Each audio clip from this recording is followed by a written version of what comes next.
करेंगे paradise lost की summary. इसमें पैराडाइज लॉस्ट की जो हम समरी करते हैं तो हम इसमें सबसे पहले क्या बताएंगे कि it is the greatest work of John Milton. जो पैराडाइज लॉस्ट है वो जॉन मिल्टन का एक बहुत ही ज़्यादा ग्रेट वर्क यानी कि ग्रेटेस्ट वर्क है। This great poem deals with the fall of man from the garden of Eden. इसमें बात की गई है जो मैन है, ह्यूमन बीइंग है, जो सबसे पहला ह्यूमन बीइंग था, उनके बारे में बात करी गई है कि उनको कैसे गार्डन से बाहर निकाल दिया गया था या फिर उन्हें बाहर निकाल के फेंक दिया गया था। और उस गार्डन का नाम क्या था? Eden. His coming to earth, वो फिर इंडिविजुअल जो फर्स्ट मैन था, ह्यूमन बीइंग था, वो अर्थ पे कैसे आया। And his ultimate salvation by Christ. जो जीसस क्रिस्ट थे उन्होंने सारी दुनिया की भलाई के लिए जो काम किया था, कैसे कैसे कैसे क्या करके उन्होंने सब सरवाइव करवाया था सबको। अब हम देखते हैं कि इसकी पैराडाइज लॉस्ट की स्टार्टिंग कैसे होती है। Starts with an invocation. Paradise Lost start होती है इन्वोकेशन के साथ। जो पोइट है वो पोइम लिखने, ये जो पोइम है पैराडाइज लॉस्ट, ये एक एपिक पोइम है। एपिक पोइम मतलब बहुत ही ज़्यादा बड़ी पोइम है। तो ये start with an invocation. Invocation क्या होता है? जब हम किसी को प्रेयर करते हैं, जैसे भगवान के आगे हम प्रेयर करते हैं तो होता है invocation.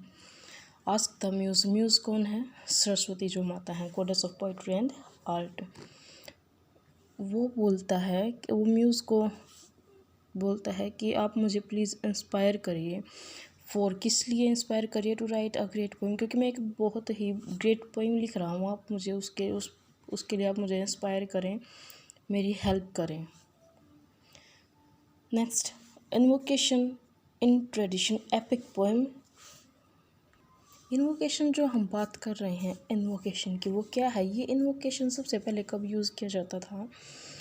Humours Allied epic poem हुआ करती थी जो बहुत ज़्यादा मतलब ट्रेडिशन में जो चलती आ रही हैं, उनमें भी इन्वोकेशन का यूज़ होता था। पर्पज़ ऑफ इन्वोकेशन, जो इन्वोकेशन है उसका पर्पज़ क्या है? To state the theme of poem. जो पोइट है ना, वो पोइम के जस्ट बिल्कुल स्टार्टिंग में ही थीम के बारे में बताना शुरू करता है, बताना चाह रहा है या बताता है। जो एपिक पोइम है ये पैराडाइज लॉस्ट, इसका सब्जेक्ट क्या है?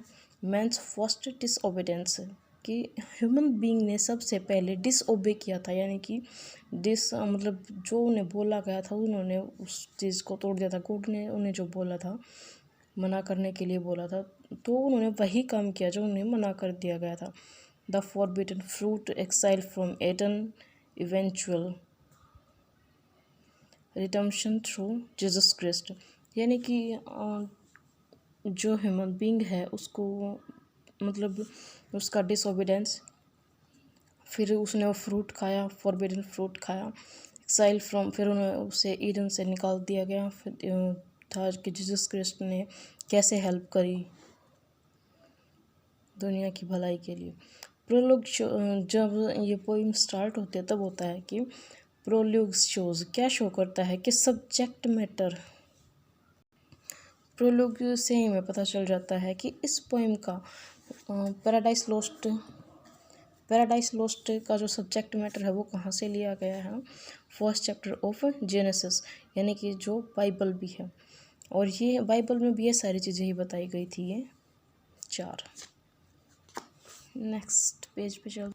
अब होता है एक्शन बिगिंस। यहाँ से एक्शन स्टार्ट होते हैं। सबसे पहले सीन जो आता है वो क्या है? बर्निंग लेक का, एक जलती हुई लेक का। वहाँ पे सैटर्न है, जो फॉलन एंजल्स हैं, जो एंजल्स को हेवन से बाहर निकाल के फेंक दिया गया था, उनका जो हेड था सैटर्न, वो बैठा हुआ दिखाया गया है कि वो झील के किनारे पे बैठा हुआ था, और उसके चारों तरफ जो बाकी के जो फॉलन एंजल्स थे वो बैठे हुए थे। थ्रोन आउट ऑफ हेवन, जो हेवन से बाहर निकाल के जिन्हें फेंक दिया गया था। उसके बाद क्या था कि रिवोल्टेड अगेंस्ट गॉड। इन सब ने क्या किया था? जो फॉलन एंजल्स हैं, गॉड के खिलाफ लड़ाई करी थी और उस लड़ाई में हार गए थे। एज अ रिजल्ट इनके साथ क्या किया गया था कि इन्हें हेवन से निकालकर हेल में फेंक दिया गया था, थ्रोन इनटू हेल। फिर क्या है कि जो सैटर्न बैठा हुआ है यहाँ पे किनारे, बर्निंग लेक के किनारे बैठा हुआ है, तो वो शोक में है, उसको बहुत ज़्यादा शोक लगा हुआ है। हेवन में तो क्या था कि ब्राइटनेस थी, स्प्लेंडर्स थे, और हेल में क्या है, सिर्फ अंधेरा है, डार्क प्लेस है।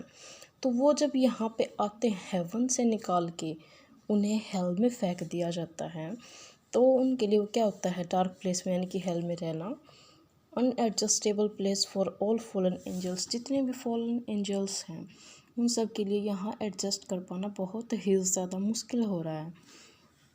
दे ऑल वर सैड, वो सारे के सारे सैड हैं। और फिर बात करते हैं हम सैटर्न की। सैटर्न रोज, सैटर्न है जो अचानक से खड़ा हो जाता है, उससे बर्निंग लेक के किनारे जहाँ बैठा हुआ था वहाँ से खड़ा हो जाता है, लुक्स हिज मेट्स, और अपने उसके जो साथी थे उनको देखता है। और जो सैटर्न जब उनको देख रहा था, सबसे पहले उसकी नज़र किस पे जाती है,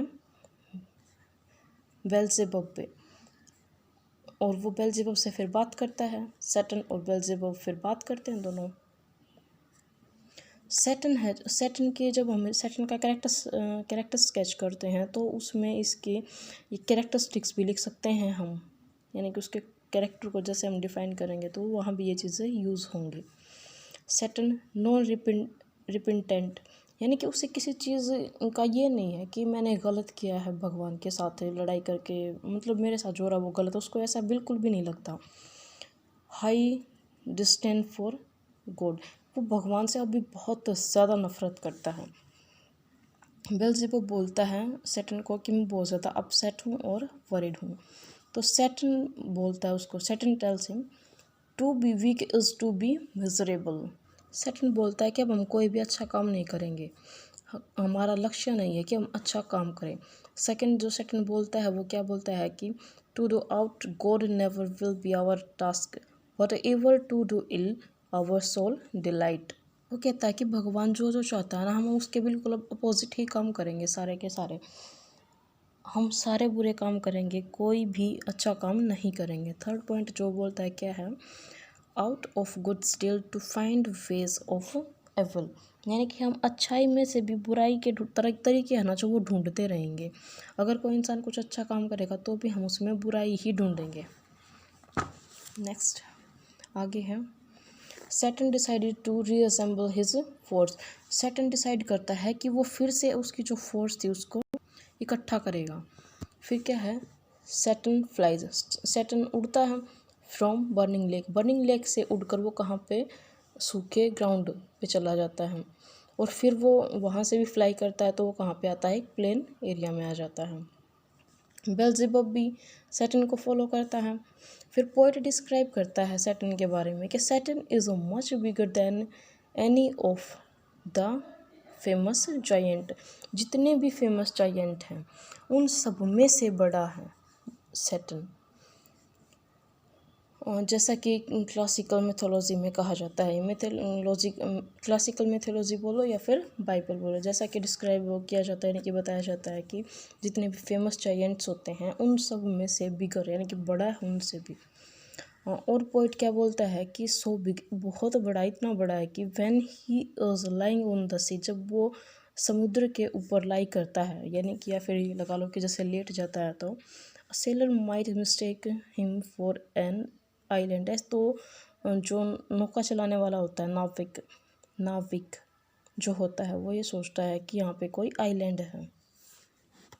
attempt to moor his boat there, और वो अपनी बोट को उस आइलैंड समझ के उसको, सैटर्न को वहाँ पे अपनी बोट को उसके किनारे लगाने की सोचता है। आगे क्या है, his shield almost as big, उसकी जो शील्ड है वो बहुत बड़ी है, कितनी बड़ी है, मून के जैसी। His sphere is much bigger than tallest pine.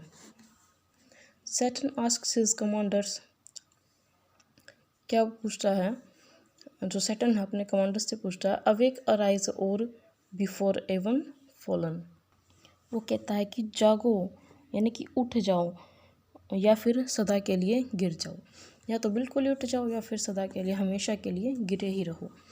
Second invocation, पहले वाला तो था फर्स्ट इन्वोकेशन जहाँ तक था वहाँ पे तो वो म्यूज़ को, जो पोइट है वो म्यूज़ को इन्वोकेट करता है। सेकंड इन्वोकेशन क्या है कि वो म्यूज़ से फिर कहता है कि मेरी हेल्प करो, डिस्क्राइब द डिफरेंट एंजल्स, जो इतने सारे एंजल्स हैं, फॉलन जो एंजल्स, यहाँ पे बात करी गई है फॉलन एंजल्स की, फॉलन एंजल्स की बात करी गई है।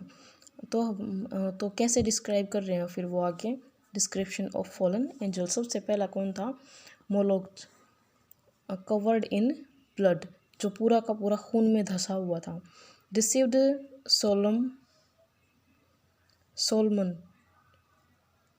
Solomon an Old Testament king to build a temple for him. क्या है कि उसने किसी न किसी तरह से जो ओल्ड टेस्टामेंट का जो राजा सोलेमन है उसको राज़ी कर लिया था। किस बात के लिए राज़ी कर लिया था कि वो उसके लिए एक मंदिर बनवाएगा। अब चलते हैं नेक्स्ट पेज पे। सेकंड जो फॉलन एंजल था वो था, क्या नाम है ये, केमोस। केमोस में जब जो इज़राइलिस्ट हैं यानी कि इज़राइली जो लोग हैं वो इजिप्ट से बाहर आ जाते हैं तो क्या करते हैं, तो वो इस देवता की पूजा शुरू कर देते हैं। Worshipped this angel.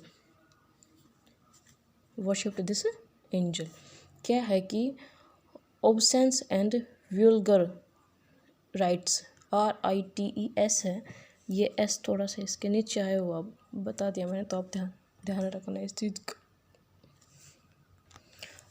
किस चीज़ की वर्शिप करते थे वो, ऑब्सेंस एंड वल्गर राइट्स। और इनके जो फॉलोवर्स थे, कीमोस के जो फॉलोवर्स थे वो over a vast area of land, धरती के एक बहुत बड़े हिस्से में रहते थे। थर्ड और फोर्थ ये दोनों एक साथ आए थे, बालिम और एस्थारोथ। जो बालिम था ये सन गॉड था और एस्थारोथ था जो मून गॉड था। सन गॉड था तो ये क्या लिख रखा है मैंने, सॉरी ये गलती से लिखा गया, ये सन था, ये सन गॉड है। जो फीमेल गॉड थी ये, इनकी वर्शिप कौन करती थी, अनमैरिड लड़कियां। फिर आगे है जो फिफ्थ जो फॉलन एंजल था उसका नाम क्या था, एस्ट्रेट। और ये जो एस्ट्रेट है ये वर्शिप्ड बाय फोइनिशियन वर्जिन्स। और कौन कौन वर्शिप करता था इसकी, इज़राइलिस्ट इन देयर प्रोमिस्ड लैंड, जो इज़राइल के जो लोग थे उनकी जो प्रोमिस्ड लैंड थी, वादा की हुई जो धरती थी वहाँ पे।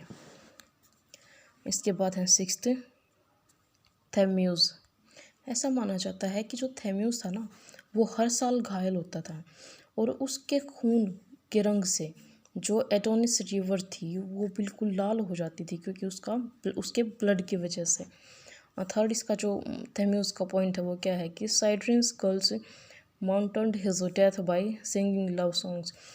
यानी कि जो थेम्यूज़ था और इसकी जो पूजा करी जाती थी वो कैसे की जाती थी, जो सीरिया की जो लड़कियां थी ना वो जो सीरिया की जितनी भी लड़कियां थी वो मतलब गीत गाकर, एक तरह से गीत गाकर करती थी इस बात का अफसोस, उनकी मौत का, थेम्यूज़ मर गया था तो इस बात का अफसोस वहाँ की जो साइरिया की लड़कियां थी वो रोती थी और गीत गाती थी। सेवेंथ है डैगन, फिलिस्टीन सी गोड थे ये, फिलिस्टीन सी गोड। और इनका जो अपर हाफ का शरीर का जो आधा हिस्सा था ऊपर का वो था इंसान का और जो नीचे का था वो था फिश का। एट्थ थे जो Rimmon, defy the authority of God, भगवान की अथॉरिटी का इसने पूरी तरह से विरोध किया था। और जो रेमन थे इसकी वर्शिप कहाँ होती थी, साइरियाज प्लेस, साइरिया में। फिर 9th 10th और 11th ये तीन थे, एसिस, ओसिरस और ओरस। ये क्या थे, बेस्टियल प्लस बेस्टली, ये इजिप्टियन गॉड थे और इनके जो सर थे ना, सिर थे जो इनके वो एनिमल्स के थे, एनिमल्स के सिर थे इनके। ये कुछ पहले का लिखा हुआ था, इस पेज के नीचे ही लिखना स्टार्ट कर दिया था मैंने। 12th कौन थे? बेलियल। इनके नाम का कोई टेम्पल नहीं था। फिर फॉलन जो एंजल्स थे वो और भी बहुत सारे थे, तो उनको डिस्क्राइब करना, उनके बारे में बताना बहुत ज़्यादा मुश्किल हो जाएगा अगर हम सबकी बात करेंगे, तो मेन यही थे। फिर आती है, फिर से सैटर्न के पास पहुंच जाते हैं हम, तो हम यहाँ से फिर स्टार्ट करते हैं कि जो सैटर्न है ना, वो Saturn rekindles their hope with his speech. अपनी स्पीच के साथ वो सबको फिर से दिलासा देने की कोशिश करता है या उनकी आशा को जगाता है, और ऑर्डर देता है कि फ्लैग बी रेज्ड, झंडे को लहराया जाए। ट्रम्प इज़ ब्लोन, और जो ट्रम्प है उसको बजाया जाए। फिर आगे क्या है? फॉलन एंजल्स हैं, जितने भी यहाँ पे जो फॉलन एंजल्स थे वो उठ जाते हैं सारे। ये यानी कि ये एरो इसलिए लगा रखा है क्योंकि जितने भी अब हमने पढ़े हैं ना फॉलन एंजल्स, उनके लिए कि यहाँ पे जितने भी फॉलन एंजल्स प्रेजेंट थे वो खड़े हो जाते हैं और अपने फ्लैग्स को लहराते हैं। Spears shields roar with one loud voice, यानी कि बजाते हैं एक साथ, और start marching and assemble in front of Saturn. Saturn के लिए मार्च निकालते हैं, वेटिंग फॉर हिज कमांड, और उसकी कमांड, सैटर्न की कमांड का वेट करते हैं कौन? जितने भी फॉलन एंजल्स थे। Saturn stands like tower. जो सैटर्न था ना वो एक टावर की तरह लग रहा था फॉर हिज आर्मी, उसकी आर्मी के। मिक्स्ड फीलिंग, जो सैटर्न था उसको उस टाइम पे मिक्स्ड फीलिंग हो रही थी, यानी कि प्राइड भी, मतलब थोड़ा ये भी हो रहा था कि मैं बहुत प्राउडफुल फील कर रहा था, और ग्रिफ भी थी, और भी बहुत सारी फीलिंग्स थी।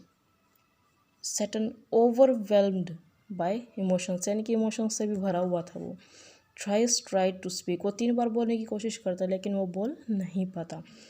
एटलीस्ट फिर वो मतलब हिम्मत सी करके बोलता है। वो क्या बोलता है कि दे आर ब्रेव सोल्जर्स, यानी कि वो जितने भी सोल्जर्स हैं वो बहुत बहादुर हैं। दे कांट फील डिजेक्टेड, बोलता है कि वो कोई भी निराश फील ना करे। दे यूज़ फ्रॉड और गिल्ट टू गॉड, यानी कि वो फिर से फ्रॉड का मतलब धोखे का, झूठ का, इन सब का सहारा लेंगे गॉड के खिलाफ।